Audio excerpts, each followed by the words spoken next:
Bonjour! Donc aujourd'hui, on va commencer le cours sur la factorisation. C'est un cours super important. Si je pouvais, là, je mettrais des feux d'artifice, des clignotants tout autour de la vidéo pour vraiment attirer ton attention parce que c'est quelque chose qu'on va revoir tout au long de l'année. C'est facile, une fois qu'on a fait la factorisation, d'en mettre une partie dans un problème mathématique. Donc, ça va être vraiment important, s'il y a des choses que tu ne comprends pas, de poser des questions en classe. Je vais toujours être disponible, là. Ça se peut que ce soit pas clair du premier coup. Puis tu vas voir, on va voir 6 différents cas de factorisation. Il peut y en avoir un qui est facile, puis un pour toi, puis un autre qui est plus difficile. Donc, il va falloir comprendre les 6 différents cas. Donc, on va commencer par expliquer qu'est-ce qu'un facteur, hein, parce que factorisation, ça vient de facteur. Et puis un facteur, ben, c'est les composantes d'une multiplication. Alors, chaque composante de la multiplication, on appelle ça un facteur. Donc, par exemple, ici, dans le cas du 2, on va dire que c'est le premier facteur.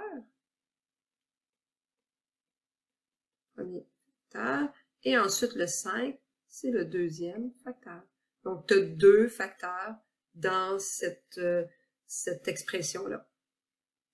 Donc, il faut bien faire la différence entre un facteur et un terme. On se rappelait que des termes, ça c'est des termes parce qu'ils sont séparés par des plus et des moins, tandis que dans ce cas-ci, je vais avoir des facteurs parce qu'ils sont séparés par des multiplications. Et c'est possible de passer d'une forme à une autre. Puis c'est ça qu'on va faire dans la factorisation. En fait, c'est qu'on va passer d'une forme où on a un polynôme, dans ce cas-ci c'est un trinôme parce qu'il y a 3 différents termes, et on va l'amener sous forme de facteur.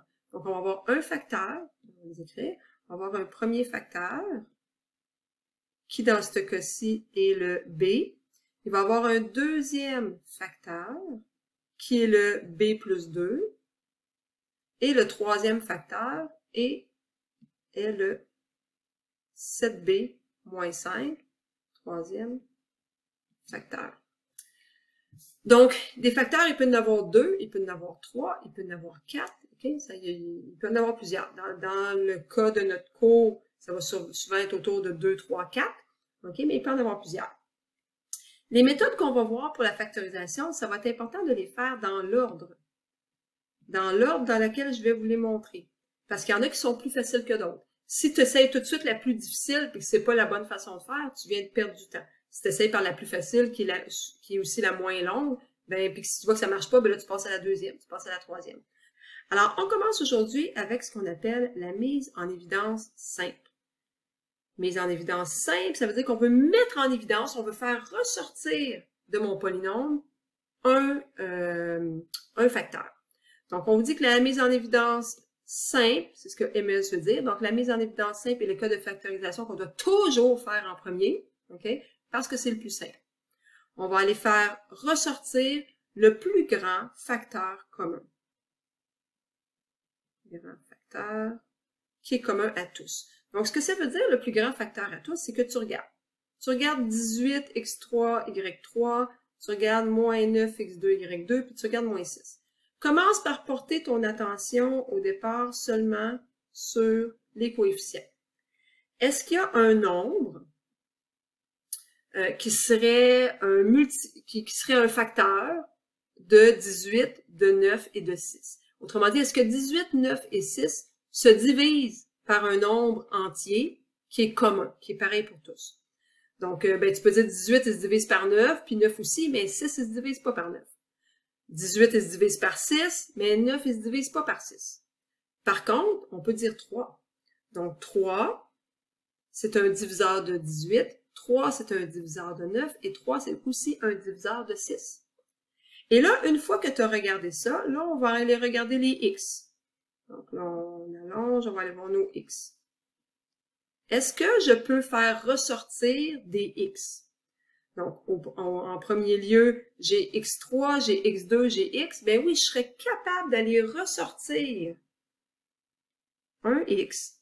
2, je peux pas parce que le dernier ici, il n'y en a pas 2. Okay? Mais je peux aller faire ressortir un x de chacun des termes. Donc, je peux en sortir un, je peux en sortir un, je peux en sortir un. Et la même chose avec les y. Est-ce que je peux ressortir des y? Je regarde ici pour mes y, si on les met ça en bleu, y. Donc, effectivement, j'ai des Y partout. Donc, je pourrais aller ressortir un Y. Je peux aller ressortir un Y. Je peux aller ressortir un là aussi. Donc, je vais ressortir 3XY. Et là, ça veut dire que si je le sors, c'est l'inverse, autrement dit, de la distributivité. Donc, je vais aller ressortir en avant, ce qui veut dire que j'en avais 18, il m'en reste seulement 6, hein, parce que j'en ai sorti 3 de là. Donc, 18 divisé par 3 fait 6. X3 divisé par X, il va me rester X2. Puis Y3 divisé par Y, il va me rester Y2. Je m'en vais avec le deuxième. J'ai moins 9, je divise par 3, il va m'en rester moins 3. X2 divisé par X, il me reste X. Et Y2 divisé par Y, il me reste Y. Et le dernier, encore là, 6 divisé par 3, ça me fait 2. X divisé par X, il m'en reste plus. Y divisé par Y, il m'en reste plus. Je peux donc rapprocher un petit peu ma parenthèse, comme ça ici. Donc, ce qu'on vient de faire, c'est de la mise en évidence simple. Donc, ce qu'on a fait, c'est qu'on a maintenant 2 facteurs qu'on a réduits au maximum. Je ne peux pas en retirer plus de là. On a terminé le A, tout simplement. Là, je ne les ferai pas dans l'ordre. Je me suis rendu compte que je n'aimais pas l'ordre dans lequel je les ai mis. Donc, je vais aller faire le C, puis on va changer un petit peu l'ordre. C'est pas plus grave que ça. Donc, ce qu'on a fait, si je mettais ça, mettons, en couleur, là, je te l'ai retiré. Je te l'ai retiré quoi pour chacun? Je te l'ai retiré le 3XY que j'ai comme mis en avant d'une parenthèse.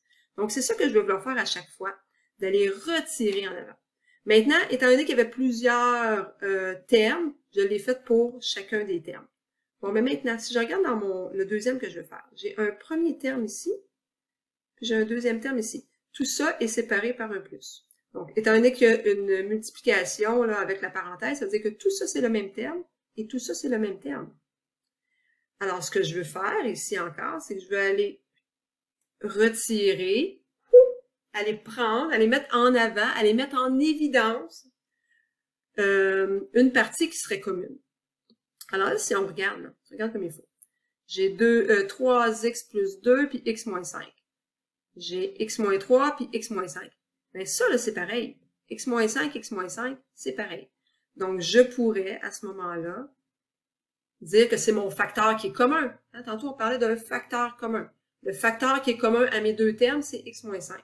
Donc, je vais prendre mon x moins 5 et je vais aller le mettre en avant. X moins 5, je le mets tout simplement en avant. Ce qui veut dire que, qu'est-ce qu'il va me rester à l'intérieur ici? Ben, il va simplement me rester 3x plus 2. Je vais laisser dans sa parenthèse. Tu vois, j'ai rajouté une grande parenthèse, là. Je t'explique tantôt. Donc, j'ai pris à l'intérieur le x moins 5 que j'ai mis en avant, qui est rendu ici. Et tout ce qui reste, c'est le 3x plus 2 qui reste dans cette parenthèse-là. Par la suite, j'ai quoi? Ben, j'ai un plus. Hein, j'ai un plus ici. Et là, je fais la même chose. Le x moins 5, je le prends, je m'en vais le mettre à l'avant. Donc, qu'est-ce qu'il me reste? Ben, il va me rester mon x plus 3. Donc, dans le fond, mes facteurs, c'est ça et ça. Celui-là, il est déjà simplifié. X moins 5, on ne peut plus rien faire. Mais ici, je pourrais aller le simplifier. Je pourrais aller le simplifier parce qu'il y a des termes qui sont communs. Hein, 3x puis x, puis 2 et 3, c'est des termes qui sont communs. Donc, je pourrais mettre ensemble les termes semblables. Donc, je laisse mon x moins 5 à l'avant. Et je m'en viens calculer. 3x plus x. 3x plus x, ça fait 4x. Et je m'en viens faire 2 plus 3. 2 plus 3, ça fait 5.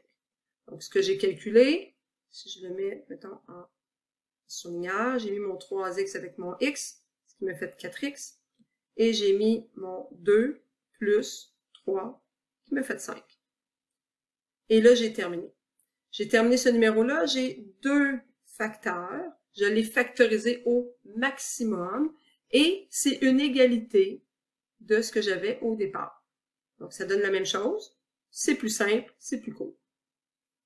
On s'en va faire ensuite le D. Je vais commencer encore par mettre en couleur mes facteurs, pas mes facteurs, mais mes termes. Donc, j'ai un premier terme ici, j'ai un deuxième terme ici. Ce que je veux faire à l'intérieur de ça, c'est trouver un facteur commun. On le voit avec la parenthèse, le facteur commun est le x-3. Je vais donc prendre le x-3 et je vais aller le mettre en avant.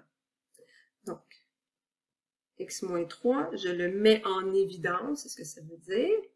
Et là, qu'est-ce qui va me rester? Ben, il va me rester 4x2 et il va me rester 8x. Il y avait une soustraction ici, c'est pour ça que j'ai mis un moins. Mais je dois me poser la question, est-ce que c'est factorisé au maximum? Donc, tout à l'heure, il me restait à faire des calculs, là. Mais ici, est-ce que j'ai encore un diviseur commun? Dans ce cas-ci, là, de x-3, non, j'ai pas de diviseur commun. Mais ici, moi, quand je regarde le 4, je regarde le 8, il y a un diviseur commun. Quand je regarde x2, je regarde x, il y a un diviseur commun. Donc, je pourrais encore aller mettre des choses en évidence. Donc, je pourrais, souvent, on met ça complètement à l'avant, là. Je peux aller mettre des choses en évidence encore. OK. Ce qui veut dire que mon x-3 va rester là. Qu'est-ce que je vais aller mettre en évidence? Bon, ben, je peux aller sortir un 4. Hein, clairement, là, 4 divisé par 4, ça marche, puis 8 divisé par 4, ça marche. Donc, je vais aller sortir un 4 et je vais aller sortir un x. Parce que je peux aussi diviser par x, puis diviser par x. Qu'est-ce qui va me rester dans ma parenthèse? Bien, si je fais 4 divisé par 4, ça fait 1. Puis si je fais x2 divisé par x, hein, x2 divisé par x, il va donc me rester x. Donc, je pourrais écrire un x, mais on n'aime pas ça. Écrivez-moi pas ça, là. Donc, on va écrire simplement x. Et ensuite, moins 8 divisé par 4, par 4x, va me donner moins 2. Donc, ça me donne, au final, 4x multiplié par x-3 multiplié par x-2. J'ai donc 3 facteurs. Je l'ai factorisé. Tantôt, on avait 2 facteurs. Ici, j'ai 1, 2, 3 facteurs. Dans le A, j'avais 1, 2 facteurs. Il nous reste finalement le B. Alors, pour le B, on va faire la même chose. Mon premier terme, mon deuxième terme, je veux factoriser. Je vois, en passant, là, je m'aperçois que j'ai oublié de mettre la petite parenthèse qui ferme ici. Donc, si vous voulez l'ajouter tout de suite, s'il vous plaît. Et là, quand je regarde ça, je vois des choses qui se ressemblent, mais qui sont pas tout à fait pareilles. Hein? J'ai x-4, puis j'ai moins x plus 4. En fait, c'est comme si le x qui était positif est rendu négatif, puis le 4 qui était négatif est rendu positif. C'est comme si tous les signes sont inversés. Donc, quand je viens au moment de retirer, ben, je peux pas mettre en évidence s'ils n'ont pas le même signe. Par contre, je peux m'organiser pour que les signes concordent. Comment je vais faire ça? Ben, je vais aller simplement dans ma deuxième partie, je vais l'encadrer en vert, dans cette partie-là, je vais aller multiplier chacune des composantes par moins 1. Ce que ça va donner? Ben, mon moins 5 va devenir plus 5. Le moins x va devenir x, puis le 4 va devenir moins 4.